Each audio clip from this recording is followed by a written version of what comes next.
Hello, selectors, and welcome to the Life Burst podcast.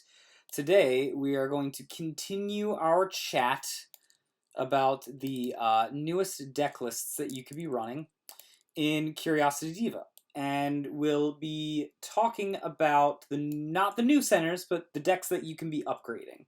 The ones that I think that are quite strong to upgrade. So the first thing let's talk about here is we will talk about an updated tier list as to what I think the meta is probably going to shake out to.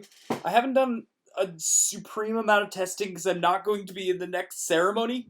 It's going to be on the same time around Halloween, and I'm very busy then, so not going to happen. Unless they announce Halloween promos, in which case, I might revisit. But in the meantime, this is where I think things are going to land. Where I'm getting this is from a little bit of practical testing, a little bit of where we were in the last meta, and a little bit of what the Japanese meta was. Now, bear in mind, the Japanese and the American meta have completely, fully departed from each other at this point. So we can gain some insight into things, but we probably should take it as face value. So some of these are a little higher than what the Japanese value, and some of these are a little lower than what the Japanese value. But overall, I think this is a pretty good place to be at if you're talking about Wixoss in terms of what the meta is going to look like when things shake out. Starting at the top, we've got our S tier. That's going to be X, which is going to be your normal aggro enter burn. It's going to be on team. And it's gonna be what you're basically used to with X. What's X is solidified. However, X is only I should clarify here. S tier is only slightly above A tier. In my opinion, anything that's even C tier and above is very competitive. A D tier is where it starts to fall off, but you can probably still win some games with it. B tier and above basically they really are only different by upwards to 5% of how much I value in terms of like how good they are or not. So X can still readily lose to Musica 2.0, for example, because life bursts in this game can really flop a game that is not super tilted, and X is not that much stronger than Lion 2.0, for example. It's a little more consistent, which is why it gets the nudge over here and goes into S tier, but it's not necessarily more powerful. With that in mind, let's talk about it. Like I said, X is going to be your normal assassin enter burn shenanigans that X is really known for. Deus, the new atomic Deus, probably is also going to hit S tier. It's going to be your 5-stop deck of choice. Right, 5-stop, excuse me, turn 5 deck of choice, where X is going to be your turn 4 deck of choice, and that's really sort of going to be the pillars of the format. The Atomic Deus is consistent, right? It has a very good defense line, and that's what's going to get it the edge over a lot of these other things that are going to be able to go to turn 5 or have 3-stop Elrigs, and we're going to talk about that in a minute.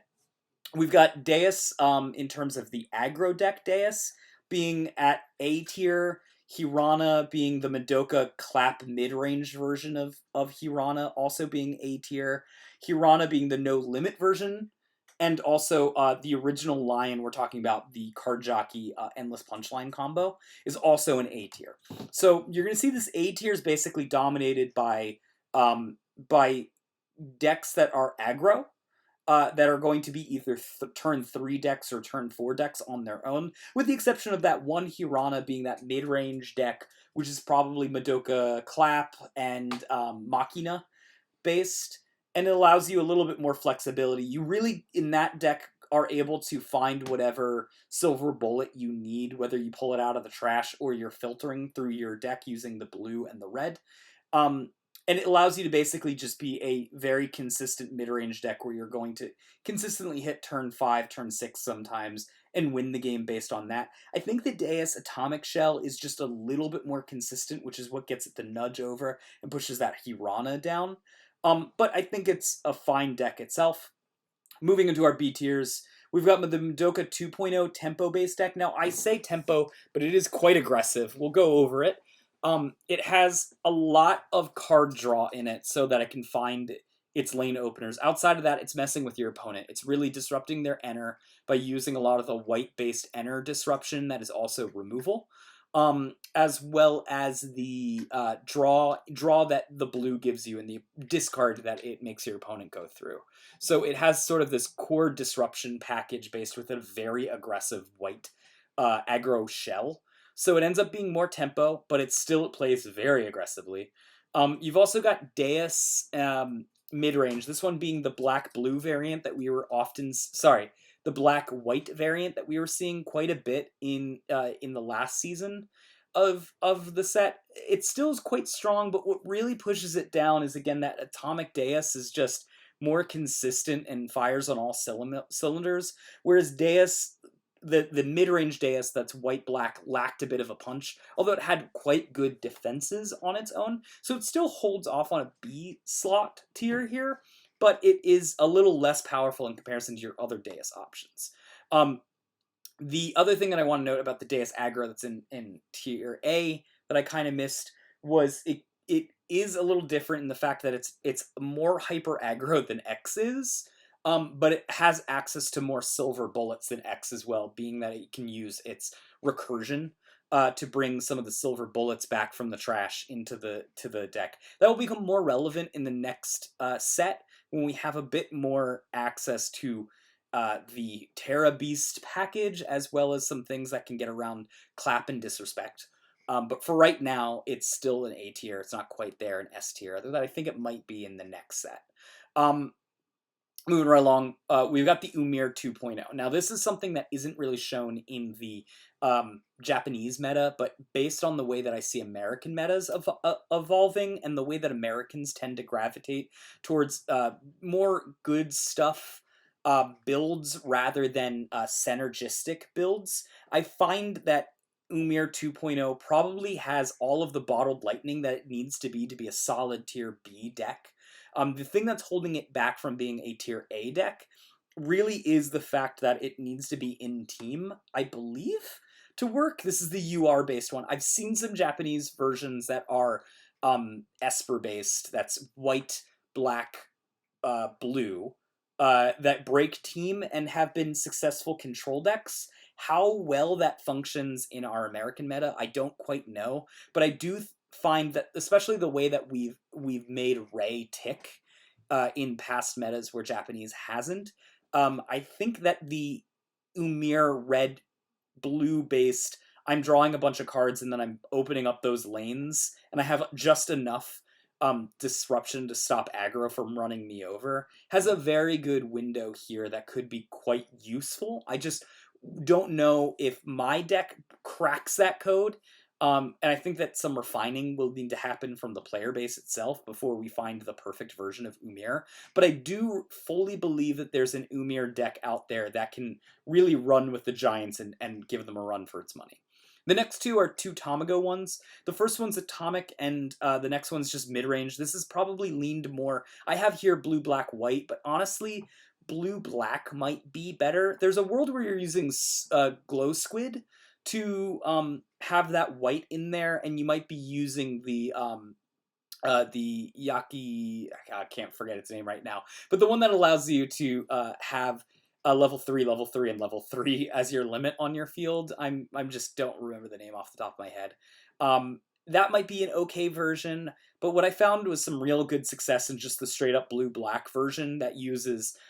it's kind of like the Atomic, where it bases it uses a lot of control elements like discard, but it also bases it with a clock and is able to win the games based off of that. I think the Atomic version probably nudges out Tamago mid-range version that's just generic good blue, black, white, or blue, black just by a bit, but I think it's more suit your style, whatever works for you is good. Tamago is not necessarily perfect with the Atomic like what the shell wants to be doing, whereas Deus really ends up being quite a lot better there. So I think you will want to run maybe just the good stuff mid-range version, but it's up for grabs, whatever it is, which one's better. The next one is Lion 2.0 with the White Heaven aggro. I think this has gotten refined a little bit over time, where the deck actually is pretty good. I don't know if it's as consistent as, for example, the Madoka Tempo deck, which uses basically the same shell as the white aggro deck. But it is very good, and it's getting a lot of tools in this set to make it even better. As of next set, when you've got Tama, I think that's really when that white aggro is going to start to take over. Eventually, by the way, it is tier S in the Japanese meta right now. I think it will eventually get to tier S. I just don't know if it's going to do it this set. Probably not. It's probably going to do it a little bit in the next set, and then definitely in the following set. We'll see it probably start reaching towards S tier. We followed up with Musica 2.0. This is going to be the black and red version with Assassin that I have been coining. This hasn't shown up at all in the Japanese meta, and I think it's just been seriously underutilized, especially because most people who are going to play black and red will end up playing a Deus aggro or X aggro instead. But I think there's definitely legs for the Musica version to stand on its own, being that it's able to piecemeal out its assassin a little bit, so it doesn't get blown out as hard by 3 stops like Clap and Disrespect. So I think that's inevitably where you're going to find it being, is at the bottom of B tier. Moving into C tier, I'm not going to spend a ton of time here because the C tier stuff either has not gained significant decks or cards in this meta, but has gotten a little bit, and probably are still clinging to C tier. Again, totally competitive, totally something you can still play, but I won't be covering in this video just because I think they've fallen off enough that all of the old deck techs are probably still relevant.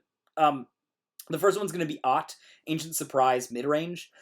This deck actually hasn't changed at all. Tiffany is still playing it, and the only change that we made was one more of the Bacteria, Natural Bacteria Queen. We added one to counter some Deus stuff, and we took away one of the Wisdom Signy. Newton. That's it. It hasn't changed at all. It still does a job. It's still the best green deck I think you can be playing right now, which is saying something. That the best green deck is C tier, but that's just mostly to say that green isn't super playable. I would love to be surprised by that, but just the card quality in green's not super great, and you need to lean onto other colors to really get something else. That's the same deal here with Bang. There's a Bang black and green mid-range and a Bang green and red mid-range you could choose to go. Either way ends up being a little stompy-ish. I think you probably want to lean into into red right now with Bang. Maybe a little down the line as black cards are printed, you might want to lean into green-black with it. But the Bang Dream Team, where you just are giving things Lancer turn after turn after turn, is still relevant, especially in decks that go longer a game. And with a Deus Atomic Rising, and that's a turn 5, turn 6 deck, it ends up being that you could theoretically run a Bang more readily available now than you used to. Again, the last time Bang was really good was with the Nova deck, but that deck was going to turn 8. So it's lost a little bit of the things that it really makes it tick. In fact, A tier is just pretty much nothing but aggro, which ends up making it drop down a peg or two. Just because even though it's a powerful deck on its own, it doesn't necessarily have the tools to deal with the top decks in the format right now. Dropping over to Akino 2.0, this is also a mid-range deck, but I found, and I had nothing to do with this, I found actually the Loot Card Tournament really, really putting stuff together and making it quite good, is that there are, they found a mid-range Exia and Hanj strat where you are basically putting out Exia and you're putting out Hanj and the level 2 that gets 12,000 power. And by doing that, you're able to basically use Akino's ability every turn because you'll have something that survives. And that will inevitably allow you to go to turn 7. The problem is it lacks a lot of punch in its main deck.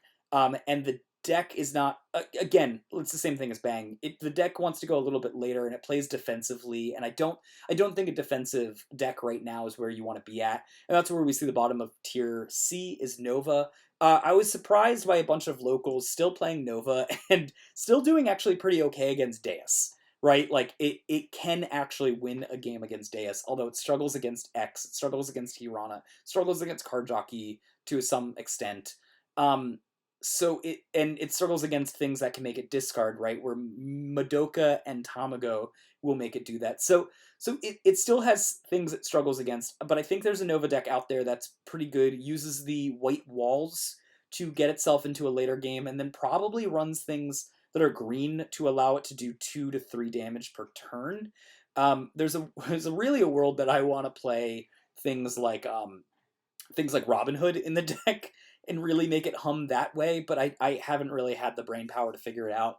And overall, I just don't think defensive decks are really where you want to be at right now. Until Nova gets some more defensive things, Axie has a good increase to it, but it needs more level 1s and level 2s that can also prevent damage, especially assassin type damage.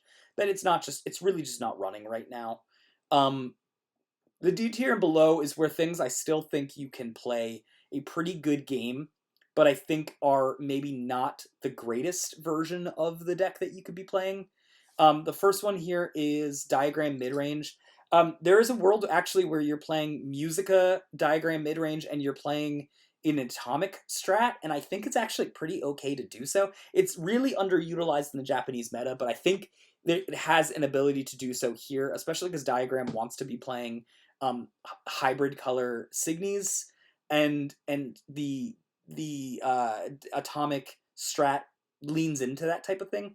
I put Ray down to D tier today because I was just really not enthused with it. Musica 2.0 does everything that Ray wants to do, and the only thing that separates itself is the fact that it has sort of like this red version of Vanish that makes it quite good, but then I want to lean more into Umir, and I think Umir might just do it better. So this is the first time that Ray has dropped down from B tier to me to all the way down to D tier. Just because it's so dependent on having these filter signi, and the filter signi don't do anything other than filter, and I don't think we're in a metagame anymore where you want to just spend your time filtering and doing nothing else. Hirana 2.0 drops down to D. Again, I think it's just Hirana 1.0 does everything that Hirana 2.0 does, but I think a little bit more consistently, a little bit better. It still will get the game killed, your turn 3 deck, and because the value of just being able to end a game sometimes out of nowhere, it still ends up in the D tier. The Tamago Freeze, especially the Uchu version of it, is still available, but it preys on control decks, and the control decks really have disappeared from the meta, with the exception of Deus, Atomic Deus, which ends up being more of a mid-range deck, to be clear here. So it can prey a little bit on that, but not quite strong enough, in my opinion, to break D tier.